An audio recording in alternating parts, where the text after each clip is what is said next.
आज हम जिस किताब पर बात करने वाले हैं उसका टाइटल ही ऐसा है कि ध्यान खींच लेता है। The subtle art of not giving a fuck. हाँ। और इसके लेखक हैं मार्क मैनसन। हाँ, मार्क मैनसन वो असल में एक ब्लॉगर के तौर पर काफी मशहूर हुए थे। हाँ, उनका लिखने का अंदाज बहुत ही कह सकते हैं कि बेबाक और सीधा है, बिना किसी लाग लपेट के। हाँ, बिल्कुल। और वही अंदाज इस किताब में भी साफ दिखता है। ये उन पारंपरिक सेल्फ हेल्प किताबों जैसी बिल्कुल नहीं है जो कहती हैं बस पॉजिटिव सोचो सब अच्छा होगा। नहीं, ये तो बिल्कुल इसका उल्टा कहती है। हाँ, ये उस विचार को सीधे सीधे चुनौती देती है। ये बहुत बड़ी बात है। किताब का जो मतलब मूल तर्क है वो ये है कि हर वक्त खुश रहने और बेहतर बनने की जो कोशिश हम करते हैं, हाँ, असल में वही हमें और ज्यादा बेचैन और दुखी बना रही है। बिल्कुल। ये उन लोगों के लिए एक ताज़ी हवा के झोंके की तरह है जो जिंदगी की कड़वी सच्चाइयों का सामना करने के लिए तैयार हैं। और ये समझना चाहते हैं कि हम अक्सर उन चीजों के पीछे भागते रहते हैं जो शायद उतनी जरूरी हैं ही नहीं। सही कहा। बिल्कुल। किताब का जो केंद्रीय विचार है वो ऊपरी तौर पर तो बहुत सरल लगता है। एक अच्छी जिंदगी जीने का राज ज्यादा चीजों की परवाह करने में नहीं है बल्कि कम और सिर्फ उन चीजों की परवाह करने में है जो सच में मायने रखती हैं। और यहाँ एक बहुत जरूरी बात समझने वाली है। परवाह न करने का मतलब ये नहीं है कि इंसान सब कुछ छोड़कर उदासीन या लापरवाह हो जाए। नहीं, बिल्कुल नहीं। ये एक बहुत बड़ा मिसकंसेप्शन है। ये तो इसका ठीक उल्टा है। इसका मतलब है कि अपनी एनर्जी, अपना ध्यान, अपनी भावनाओं को फालतू की चीजों पर बर्बाद करने से बचाना सही। और उन्हें सोच समझकर सिर्फ उन मूल्यों और लोगों पर लगाना जो आपकी जिंदगी को वाकई कोई मतलब देते हैं। सही कहा। मैनसन कहते हैं कि दर्द, संघर्ष और समस्याएं ये जीवन का हिस्सा हैं। इनसे भागा नहीं जा सकता। हाँ, असल में उनसे भागने की कोशिश ही सबसे बड़ी समस्या है। यहीं पर वो द बैकवर्ड्स लॉ यानी उल्टे नियम की बात करते हैं। उल्टे नियम ये क्या है? मतलब आप जितना ज्यादा खुशी के पीछे भागेंगे उतना ही अकेला और दुखी महसूस करेंगे। अच्छा, इसके बजाय जब आप दर्द और समस्याओं को स्वीकार करना सीख लेते हैं तो खुशी अपने आप एक साइड इफेक्ट की तरह मिल जाती है। तो ये किताब किसके लिए सबसे ज्यादा फायदेमंद हो सकती है? मुझे लगता है ये उन लोगों के लिए जो सेल्फ हेल्प की पॉजिटिविटी वाली बातों से ठग चुके हैं हाँ, बिल्कुल। और एक ज्यादा वास्तविक नजरिया चाहते हैं, खासकर जब कोई अपनी जिंदगी में मतलब दिशाहीन महसूस कर रहा हो। या इस बात से परेशान हो कि सब लोग मुझसे आगे क्यों निकल रहे हैं। हाँ, एग्जैक्टली। तब ये किताब एक तरह से आईना दिखाने का काम करती है। बिल्कुल। तो चलिए इसके कुछ बड़े और दिलचस्प आइडियाज में और गहराई से उतरते हैं। हाँ, और पहला आइडिया ही शायद सबसे ज्यादा चौंकाने वाला है। कोशिश मत करो, डोंट ट्राई। ये सुनकर तो ऐसा लगता है कि ये आलस को बढ़ावा देने वाली बात है। इसका क्या मतलब है? ये विचार लेखक चार्ल्स बुकोव्स्की के जीवन से प्रेरित है। बुकोव्स्की की कहानी बहुत दिलचस्प है। वो अपनी जिंदगी का बड़ा हिस्सा एक असफल लेखक, शराबी और जुआरी के तौर पर गुजार चुके थे। उन्हें कोई पसंद नहीं करता था, कोई पब्लिशर उनकी किताबें छापने को तैयार नहीं था। लेकिन सालों की असफलता के बाद एक छोटे पब्लिशर ने उन पर दांव लगाया और वो अचानक कामयाब हो गए। और मैनसन कहते हैं कि उनकी कामयाबी का राज ये नहीं था कि उन्होंने कामयाब होने की कोशिश की, नहीं, बल्कि राज ये था कि उन्होंने कोशिश करना छोड़ दिया था। उन्होंने इस बात को स्वीकार कर लिया था कि वो एक हारे हुए इंसान हैं और उन्हें इससे कोई फर्क नहीं पड़ता, है ना? क्यों? अपनी असफलताओं को पूरी ईमानदारी से अपनाया और उसी के बारे में लिखा। और लोगों को उनकी यही सच्चाई, यही बेबाकी पसंद आई।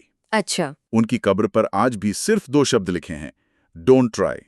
कमाल है। ये इस बात का प्रतीक है कि सच्ची कामयाबी जबरदस्ती की कोशिशों से नहीं, बल्कि अपनी हकीकत को स्वीकार करने से मिलती है। और ये बात सीधे सीधे उस कॉन्सेप्ट से जुड़ती है जिसे Manson feedback loop from hello कहते हैं। हाँ, फीडबैक लूप फ्रॉम हेल। मतलब हम चिंता करने लगते हैं और फिर इस बात पर चिंता करने लगते हैं कि हम चिंता क्यों कर रहे हैं। हाँ। या हम दुखी होते हैं और फिर इस बात पर दुखी होते हैं कि मुझे दुखी नहीं होना चाहिए। ये कभी ना खत्म होने वाला चक्र है जिसमें हम अच्छा महसूस करने की कोशिश करके खुद को और बुरा महसूस कराते रहते हैं। और इसी खुशी को पाने की हमारी जो धुन है वो मैनसन की दूसरे बड़े आइडिया की तरफ ले जाती है। हाँ, जो सुनने में और भी अजीब है। खुशी एक समस्या है। हाँ, ये तो पहली बार में समझ ही नहीं आता। हर कोई तो खुशी ही चाहता है, फिर वो समस्या कैसे हो सकती है? मैनसन का तर्क है कि सच्ची और स्थायी खुशी समस्याएं न होने में नहीं, बल्कि उन्हें सुलझाने में मिलती है। सुलझाने में? हाँ, समस्याएं तो जीवन में हमेशा रहेंगी, एक खत्म होगी तो दूसरी आ जाएगी। मुद्दा यह है कि आप किस तरह की समस्याएं अपनी जिंदगी में चाहते हैं। अच्छा, असली खुशी अच्छी समस्याओं को चुनने और उन्हें हल करने की प्रक्रिया में है। इसका किताब में एक बहुत अच्छा उदाहरण दिया है। हर कोई चाहता है कि उसकी बॉडी फिट और शानदार हो, हाँ, ये तो है। लेकिन बहुत कम लोग हैं जो जिम में घंटों पसीना बहाने, अपनी डाइट कंट्रोल करने का दर्द और संघर्ष वो सब झेलने को तैयार होते हैं। बिल्कुल, लोग नतीजा चाहते हैं लेकिन उस तक पहुंचने की प्रक्रिया नहीं। तो सवाल ये नहीं है कि आप जीवन में क्या पाना चाहते हैं, सवाल ये है कि आप उस चीज को पाने के लिए किस तरह का दर्द सहने को तैयार हैं। सही।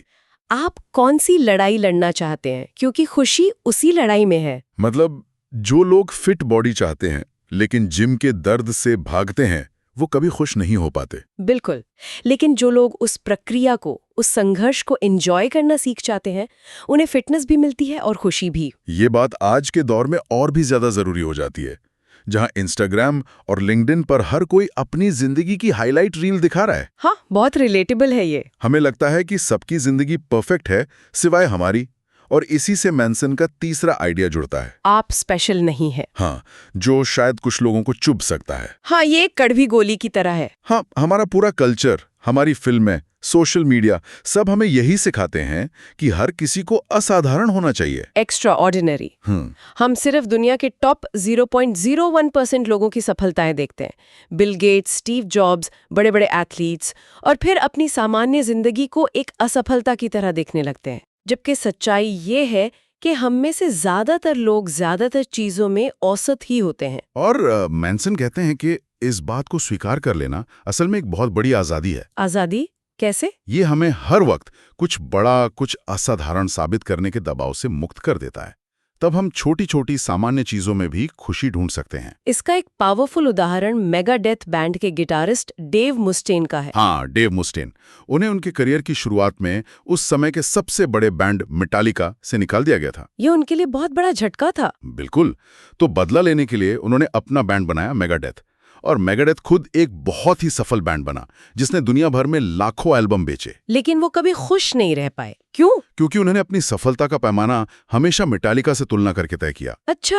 और क्योंकि मेटालिका उनसे भी ज्यादा बड़ी और सफल बैंड बन गई, मस्टेन अपनी इतनी बड़ी कामयाबी के बावजूद हमेशा खुद को एक हारा हुआ इंसान ही समझते रहे। तो उन्होंने अपनी सफलता के लिए गलत पैमाना चुना था। बिल्कुल।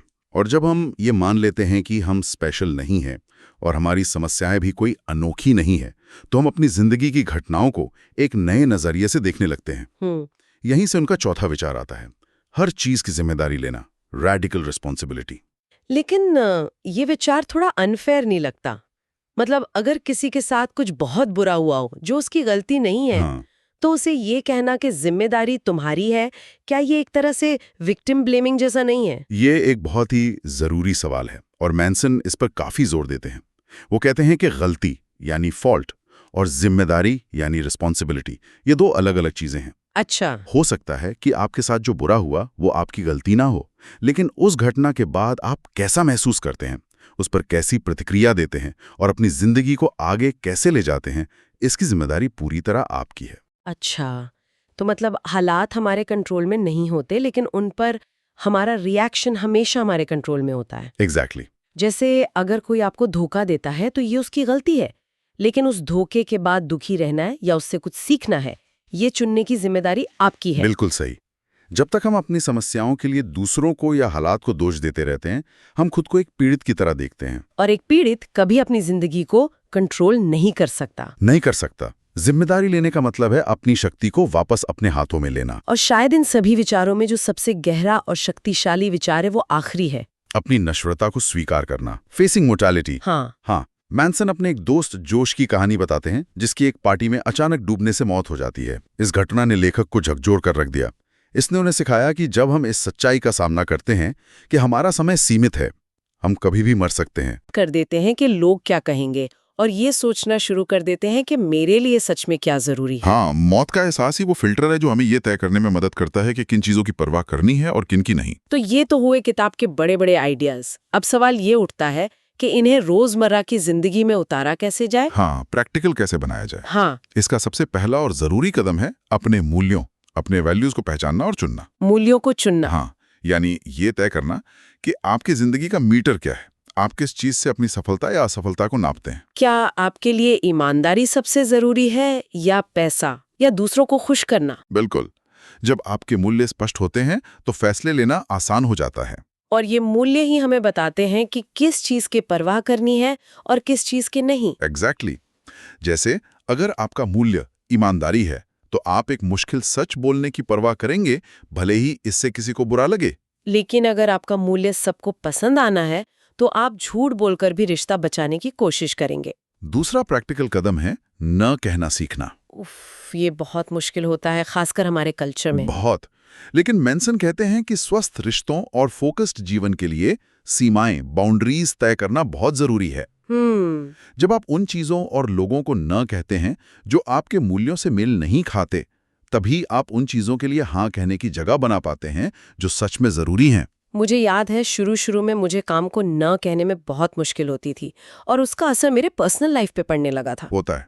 ये सीखने में वक्त लगा कि न कहना असल में अपनी जरूरी चीजों को हाँ कहना है। प्रैक्टिकल आइडिया है कुछ करो का सिद्धांत, द डू समथिंग प्रिंसिपल। अच्छा। हम अक्सर मोटिवेशन का इंतजार करते रहते हैं कि जब मन करेगा तब काम शुरू करेंगे। हाँ बिल्कुल। मैंसन कहते हैं कि ये उल्टा है। एक्शन से मोटिवेशन पैदा होता है, मोटिवेशन से एक्शन नहीं। लेकिन ये करना इतना मुश्किल क्यों होता है? क्या ये सिर्फ आलस है या इसके पीछे कोई गहरा डर होता है, जैसे परफेक्शनिज्म का डर कि अगर मैंने अच्छा नहीं किया तो? ज्यादातर मामलों में ये डर ही होता है, असफलता का डर। इसीलिए मैंसन कहते हैं बस शुरू मत करो, चाहे कितना भी छोटा कदम क्यों ना हो। अच्छा। अगर एक किताब लिखनी है तो बस एक पैराग्राफ लिखो, अगर वर्कआउट करना है तो बस 5 मिनट के लिए करो। एक छोटा सा एक्शन। हाँ, एक छोटा सा एक्शन प्रेरणा की एक चेन रिएक्शन शुरू कर सकता है। और यहीं से आखिरी प्रैक्टिकल टेक अवे आता है, असफलता से दोस्ती करना। ये समझना कि गलत होना सीखने की प्रक्रिया का हिस्सा है। खुद से ये सवाल पूछना बहुत जरूरी है, क्या होगा अगर मैं इस बारे में गलत हूँ? ये बहुत पावरफुल सवाल है। ये सवाल हमें नए नजरिए के लिए खुला रखता है और हमें जिद्दी बनने से रोकता है। बिल्कुल। पिकासो का एक मशहूर किस्सा है। एक बार उन्होंने रेस्टोरेंट में एक नैपकिन पर कुछ स्केच बनाया। हाँ। एक महिला ने उसे खरीदने की इच्छा जताई। पिकासो ने कीमत बताई $20,000। 2 मिनट के स्केच की। हाँ। तो महिला हैरान होकर बोली, ये तो आपने सिर्फ 2 मिनट में बनाया है। हाँ। पिकासो ने जवाब दिया, मैडम, इसे बनाने में मुझे 60 साल लगे हैं। क्या बात है। वो 60 साल अनगिनत असफलताओं, गलतियों और अभ्यास से भरे थे। तो अगर इस पूरी बातचीत को समेटना हो तो ऐसा लगता है कि ये किताब परवाह न करने के बारे में कम और सही और बेहतर चीजों की परवाह करने के बारे में ज्यादा है। आपने बिल्कुल सही समझा। यही इसका सार है। ये दर्द से भागने की बजाय उसे एक टूल की तरह इस्तेमाल करने, समस्याओं को अवसरों की तरह देखने और असफलता को आगे बढ़ने का रास्ता मानने का नजरिया देती है। मेरे लिए जो कुछ मुख्य बातें इस चर्चा से निकल कर आईं वो ये हैं। पहले, जीवन में दर्द और समस्याएं तो रहेंगी ही। उनसे भागने के बजाय बेहतर समस्याएं चुनें जिनकी आप परवाह करना चाहते हैं। दूसरी, आप हर चीज को कंट्रोल नहीं कर सकते, लेकिन अपनी प्रतिक्रियाओं और प्राथमिकताओं को हमेशा कंट्रोल कर सकते हैं। जिम्मेदारी लेना यहीं से शुरू होता है। तीसरी बात यह है कि सच्ची आजादी हर विकल्प को खुला रखने में नहीं है, हाँ, बल्कि उन कुछ चुनिंदा चीजों के प्रति खुद को समर्पित करने में है जो वास्तव में आपके लिए मायने रखती हैं। और चौथी, शायद सबसे जरूरी बात, आप स्पेशल नहीं हैं और ये कोई बुरी बात नहीं है। हाँ, ये एहसास आपको लगातार कुछ साबित करने के दबाव से आजाद कर सकता है। बिल्कुल। और अंत में एक विचार जो हमारे सुनने वालों के लिए छोड़ जाते हैं। छोटे मोटे झगड़ों और दिखावे पर बर्बाद करना बंद कर देते हैं। अपनी नश्वरता को स्वीकार करना ही शायद एक सार्थक और सच्चा जीवन जीने का सबसे शक्तिशाली तरीका है।